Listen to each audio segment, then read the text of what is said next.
बिस्मिल्लाहिर्रहमानिर्रहीम। अस्सलाम वालेकुम। इस्लामाबाद हाई कोर्ट में मौजूद हूँ। Chief justice Islamabad high court justice Aamir Farooq, इन्होंने कुछ दिन पहले इमरान खान के ख़िलाफ़ एक बहुत बड़ा केस है 190 मिलियन पाउंड जिसको कहते हैं, या अलकादर यूनिवर्सिटी कह लें, उसमें ज़मानत का फ़ैसला दिया है। लेकिन उस ज़मानत के फ़ैसले के अंदर कुछ लाइनें उन्होंने ऐसी लिखी हैं जिसको आप बारीक वारदात भी कह सकते हैं, या कोई टेक्निकली कोई ऐसी चीज़ें उन्होंने दी, मतलब अपनी तरफ से दे दी हैं फ़ैसले के अंदर, कि जिसकी बुनियाद पर नैब उनके ख़िलाफ़ कोई नई इंक्वायरी या कोई मामला जो है वो कर सकता है। इससे पहले सुप्रीम कोर्ट के जो चीफ़ जस्टिस हैं वहाँ पे भी ये केस गया था, तो उधर भी कुछ ऐसी चीज़ें सामने आई थी। सुहेल रशीद साहब मेरे साथ मौजूद हैं, सीनियर रिपोर्टर हैं हाई कोर्ट, सुप्रीम कोर्ट। और ये जो केसेस हैं, ख़ास तौर पे अलकादर ट्रस्ट वाला केस जो है, इसके ऊपर काफ़ी इनकी कमांड है, इन्होंने वो चीज़ें उसमें से पकड़ी हैं। तो सुहेल भाई से इस हवाले से मज़ीद मालूमात जो हैं वो मैं लेता हूँ ताकि आपको भी पता चले, और PTI के वकला की तरफ से इसमें कौन सी खामियाँ, कमियाँ या कोताहियाँ हैं, या उसको कुछ और लफ्ज़ जो आप देना चाहें वो आप कह सकते हैं। तो सुहेल भाई जब तफसीलात बताएंगे तो फिर उस पर बात कर लेते हैं मज़ीद। सुहेल भाई, ये जो 190 मिलियन पाउंड केस का फ़ैसला जो है ज़मानत का, तो मैं पहले भी एक दफ़ा जिक्र कर रहा था कि कुछ साफ़ी दोस्त कहते हैं कि जस्टिस आमिर फ़ारूक जो हैं चीफ़ जस्टिस बदल गए हैं, रेवोल्यूशनाइज़ हो गए हैं जब से 6 जजेस के ख़त का मामला आया है, और उन्होंने इसीलिए इमरान खान को 190 मिलियन पाउंड केस जो है उसमें ज़मानत दे दी है। आप इस फ़ैसले को आपने पढ़ा है, उसको किस नज़र से देख रहे हैं आप? देखें, उनकी ज़ात के ऊपर तो मैं नहीं कमेंट करूंगा कि वो मतलब रेवोल्यूशनराइज है या क्या है। मेरा ख्याल है वो जज हैं, तो चीफ़ जस्टिस हाई कोर्ट हैं, तो उसमें देखना चाहिए। फ़ैसले की हद तक जो मेरी राय थी वो मैंने एक जगह दी भी थी कि उसमें जो PTI सेलिब्रेट कर रही है कि ज़मानत मिल गई है, तो उसमें सिर्फ सेलिब्रेट करने वाली चीज़ें नहीं हैं, उसमें कुछ ऐसी चीज़ें लिखी गई हैं जिनके ऊपर PTI को या इमरान खान साहब को, उनके वकील को तशवीश होनी चाहिए थी। उसमें जो नैब एक चीज़ नहीं रख पा रहा था, फ्रीजिंग और डी फ्रीजिंग ऑर्डर्स जो UK के हैं रिकॉर्ड पे, उसको जस्टिस आमिर फ़ारूक साहब ने लिखा है जी कि तहरीरी फ़ैसले में कि उसकी ज़रूरत नहीं है, क्योंकि शहजाद अकबर साहब का काबीना के सामने रखने वाला नोट शामिल है, तो उसकी ज़रूरत नहीं है। उसकी ज़रूरत कैसे नहीं है? ट्रायल में तो चीज़ें देखी जानी है, कानूनी शहादत के मुताबिक ही सारी चीज़ें देखी जाएंगी कि जिस डॉक्यूमेंट के ऊपर आप पूरा केस बिल्ड कर रहे हैं, जिन डॉक्यूमेंट्स पे वो हैं, उनकी कोई कापी मुसद्दका है नहीं है। एवन फील्ड रेफरेंस में हमने देखा कि डॉक्यूमेंट्स ही ना होने पे बरियत हुई है। तो उस पर PTI के वकला को कंसर्न होना चाहिए था कि ये क्या लिखा जा रहा है हमारे ख़िलाफ़। पहले तो सुप्रीम कोर्ट ने लिख दिया जी कि ये रॉब पीटर टू पे पॉल जैसी चीज़ है कि जी आप पीटर को लूट के तो पॉल को पे कर रहे हैं। उस पर भी PTI को नज़रसानी में जाना चाहिए था कि हमारा केस पेंडिंग है, नीचे आप इस तरह की चीज़ लिख रहे हैं। हमारा मौक़िफ़ ये है कि ऐसा नहीं हुआ, कोई रॉबरी का पैसा नहीं था, उनका अपना पैसा था, उन्होंने चीफ जस्टिस ने सुना था सुप्रीम कोर्ट हाँ, में। वो ये 190 मिलियन पाउंड केस नहीं था, वो बहरिया टाउन की अदायगियों से मुतल्लिक़ पेंडिंग केस था जो उन्होंने किस्तें अदा करनी थी सुप्रीम कोर्ट को, तो वो नहीं हुई थी। लेकिन तो वो केस लग गया था, तो उसमें ये मामला जो सुप्रीम कोर्ट में रकम आई थी उसके ऊपर एक आ गई, उसके खिलाफ उन्होंने नज़रसानी नहीं की। यहाँ से वो ज़मानत पे खुशी खुशी डोर बजा के चले गए। और उसमें जब मैंने पढ़ा फ़ैसला तो उसमें उन्होंने लिखा हुआ जी उस डॉक्यूमेंट की ज़रूरत नहीं है, और उन्होंने लिखा हुआ कि नैब का मौक़िफ़ दुरुस्त है कि ये रकम कौमी ख़जाने में आनी चाहिए थी। अगरचे आगे जाके उन्होंने कहा कि ग्रेटिफिकेशन का केस नैब बना रहा है तो उसके ऊपर फर्दर इंक्वायरी का मामला बन जाता है। CFO जो है उनकी स्टेटमेंट हो चुकी है नैब की जानिब से, अलकादर ट्रस्ट के CFO चीफ फाइनेंशियल ऑफिसर की।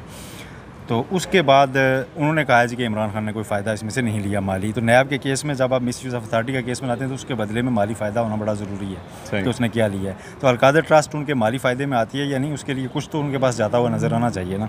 तो उस पर उन्होंने कहा कि उस स्टेटमेंट पर हम ज़्यादा कमेंट नहीं करेंगे, लेकिन ये केस फर्दर इंक्वायरी का। अब नैब तो इन्वेस्टिगेशन बंद कर चुका है, तो फर्दर इंक्वायरी तो हो नहीं सकती। तो ये वाली ऑब्जर्वेशन की अगर बात करें तो इमरान खान के हक़ में भी जाएगी। लेकिन वो वाला मौक़िफ़ जी के नैब प्रोसिक्यूटर ने बिल्कुल दुरुस्त कहा कि ये रकम कौमी ख़जाने में आनी चाहिए थी, तो जब उसने बिल्कुल दुरुस्त कहा, हाई कोर्ट ये कह रही है, सुप्रीम कोर्ट ये कह रही है जी कि ये पीटर को लूट के पॉल को दिया गया है, तो उसके बाद नैब कोर्ट के लिए तो बड़ा सेफ़ हो जाता है कि मेरी ऊपर की 2 बड़ी अदालतें इस मौक़िफ़ पे तस्लीम कर चुकी हैं कि ये मामला ऐसे था और ऐसे नहीं हुआ, तो लिहाजा जुर्म तो हुआ है। तो उसके बाद ट्रायल कोर्ट के पास क्या बच गया? बेशक आप कहते हैं कि टेंटेटिव हैं ये हमारी ऑब्जर्वेशंस, लेकिन जब आप टेंटेटिव में ये कहते हैं कि इट इज़ करेक्ट, तो उसके बाद तो फिर कुछ पीछे बचता नहीं। मेरा ख्याल है इन ऑब्जर्वेशंस के ख़िलाफ़ PTI को ये रिमूव करानी चाहिए थी, करानी चाहिए थी ट्रायल कोर्ट से। लतीफ़ खोसा साहब, ठीक है, खोसा साहब तो बड़े मतलब काबिल वकील समझे जाते हैं, काबिल वकील हैं। उनकी शायद अपनी कोई स्ट्रेटजी होगी, हम तो रिपोर्टर ही हैं, हम तो नाकस हमारी राय जो हम मुख्तलिफ केसेस में देखते हैं कि ये चीज़ें बाद में गले पड़ा करती हैं। वहाँ पे पूछा जाए, कल को पूछा यही जाना है जी कि आपने फिर उसके खिलाफ नज़रसानी नहीं डाली थी, वो कहेंगे नहीं डाली थी। वो कहेंगे इसका मतलब है कि आप समझते हैं कि वो आपके अगेंस्ट तो चीज़ थी नहीं, वो आपके अगेंस्ट यूज़ नहीं हो सकती थी, तो इसलिए आपने नहीं डाली। तो उनकी अपनी स्ट्रेटजी होगी। मेरी राय में ये जो है ना, अगर ये ऑब्जर्वेशंस ना भी लिखी जाती तो भी बेल का फैसला तो बेल का हो सकता था। बैंक का वो कहते हैं कि एक बड़ा डॉक्यूमेंट जो आया था वो बहुत बड़ा बैंक ने सपोर्ट था। सुप्रीम कोर्ट में जो डॉक्यूमेंट्स भेजे थे उसमें फ्रीजिंग, डीफ्रोजिंग ऑर्डर्स, एनसीए के लेटर्स, वो सारी चीज़ें उन्होंने रिकॉर्ड पे रखी थी कि जी ये मलिक रियाज की बहू ने अपने अकाउंट से पैसे भेजे हैं। उन चीज़ों को ये अपनी फेवर में यूज़ कर सकते थे और शायद डिफेंस में जाके करें भी कि जी ये देखें ये चीज़ें हमारी सपोर्ट में जा रही हैं और ये सुप्रीम कोर्ट और हाई कोर्ट की ऑब्जर्वेशन नहीं, आप एविडेंस पे जाएंगे और ये चीज़ें हमारी फेवर में हैं। अगर तो वो डिफेंस में जाके ये ले लेते हैं तो फिर तो वेल एंड गुड, लेकिन सो फार वो उस जजमेंट को जिसको सेलिब्रेट कर रहे हैं उसमें उनके अगेंस्ट चीज़ें मौजूद हैं जो उनके अगेंस्ट यूज़ हो सकती हैं। सही। अच्छा, ये जो केस दोबारा से लगा टेरियन वाइट वाला, इसका पिछले साल सबको पता है क्या हुआ था। 2 जजेस ने राय दे दी, अपलोड हुई वेबसाइट पे, फिर गायब हो जाती है, फिर बेंच तहलील हो जाता है। तो ये दोबारा से बेंच कॉन्स्टिट्यूट होना ही इटसेल्फ मिसकंडक्ट में नहीं आता? नहीं, बेंच कॉन्स्टिट्यूट होना चाह रहा था बड़े अरसे से, उसको आगे से रेजिस्टेंस का सामना था, तस्लीम नहीं किया जा रहा था। अब जो है ना हाई कोर्ट के अंदर ना एक यूनिटी का माहौल है आजकल, तो उसमें इसको एक दफ़ा कोर्ट दोबारा बैठ गई है और उसने कोर्ट में बैठ के कहा है कि वो दो जजों की राय वो फैसला है। तो मतलब एक किस्म की आप यूँ भी समझ लें कि मुख्तलिफ तशरीहात होंगी। एक ये कि उन 2 जजों का फैसला आज इस बेंच ने बैठ के सुनाया है, तो तीसरा जो उसमें जज था वो कहाँ गया? लेकिन इसको फॉर अनाउंसमेंट ऑफ जजमेंट नहीं लिखा हुआ था, ये केस के तौर पे लगा हुआ था कि नए सिरे से। तो इन 3 जजों ने बैठ के कह दिया जी कि वो जो 2 जजों की राय थी ना, बेसिकली फ़ैसला वही है। तो उस तरह से देखूं मैं तो चीफ़ जस्टिस के जो बेंच तहरीर करने का फ़ैसला था वो प्रिवेल नहीं किया, क्योंकि उसी बेंच का फ़ैसला अगर जजमेंट ऑफ कोर्ट कहला रहा है तो फिर तो बात वही हुई कि वो मेंबर चेंज हो गया ना, उसमें चीफ जस्टिस मेंबर थे, इसमें मेंबर एक और आ गया। बात सुने ना, ये कोर्ट अपनी फ़ैसला नहीं दे रहा है ना, ये कोर्ट कह रही है कि वो 2 जजों ने फ़ैसला दे दिया हो गया, दैट्स इनफ। ओके, इनसे कहा गया कि आप अगली डेट दें। उन्होंने कहा नहीं, डेट तो तब देंगे ना हम कि जब हम केस सुन रहे हैं। ठीक, केस तो डिसाइड हो चुका, सुनने से ही इनकार कर दिया, केस डिसाइड हो चुका हुआ है। ठीक है। इस कोर्ट का फैसला ये है कि केस डिसाइड हो चुका हुआ है। इन्होंने मेरिट्स के ऊपर इस केस को डिस्कस नहीं करना। इन्होंने इस केस का बैकड्रॉप यही देना है कि यहाँ 2 जजों ने राय दे दी थी और उस बेंच में का वो हिस्सा थे और वो पूरी तौर पे जज थे और वो अपना फ़ैसला दे सकते थे, और उन्होंने अपना फ़ैसला जब दे दिया तो वो बेंच तहलील नहीं हो सकता था, लिहाजा वही अब कोर्ट का ऑर्डर कहलाएगा। अब इसमें देखना ही है कि फिर चीफ जस्टिस आमिर फ़ारूक अगर वो जजमेंट ऑफ द कोर्ट है तो उसमें अपना इख्तिलाफी नोट लिखेंगे। अगर वो तो वो कहते हैं नहीं ये 3 रुकनी बेंच का फैसला है, तो 3 रुकनी बेंच ने तो मेरिट्स पे बिल्कुल नहीं सुना कि काबिल समाअत है या नहीं, उस पर तो आर्गूमेंट्स ही नहीं हुए। तो मेरे ख्याल में आज के बेंच ने यही कहा है कि फ़ैसला वही है जो 2-1 से हो चुका हुआ है।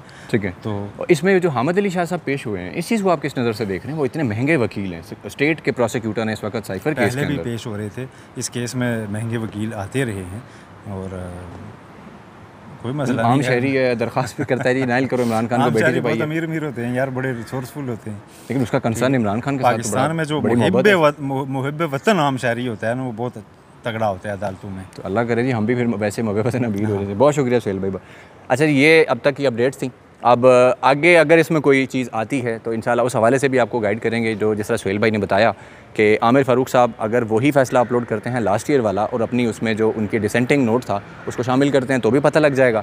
और अगर ये जो 3 जजेस ने आज जो केस को जिस तरह फ़ारिग कर दिया बिल्कुल कि भाई इसका हो चुका है फ़ैसला, तो दोबारा हम इसको क्यों सुने, इस पर बड़ी कोशिश की। हामिद अली शाह साहब वही प्रोसिक्यूटर हैं जो FIA के इस वक्त साइफर केस के अंदर इमरान खान के खिलाफ हैं, तो वो पेश हुए थे। उन्होंने कोशिश तो बड़ी की कि जनाब हमें अगली तारीख दें ताकि मैरिट्स पे बात हो, लेकिन वो नहीं हो सका। खैर, लेकिन अब देखते हैं कि मामला को किस तरफ लेके जाया जाता है, क्योंकि इसमें मामला मुहिब वतन शहरी का है और मुहिब वतन शहरी जो कितने ताकतवर होते हैं वो आप सबको पता है। अपना बहुत सारा ख्याल रखिएगा। इंशाल्लाह कल जो चीज़ें होंगी उसके बारे में आपको आगाह करेंगे। अल्लाह हाफ़िज़।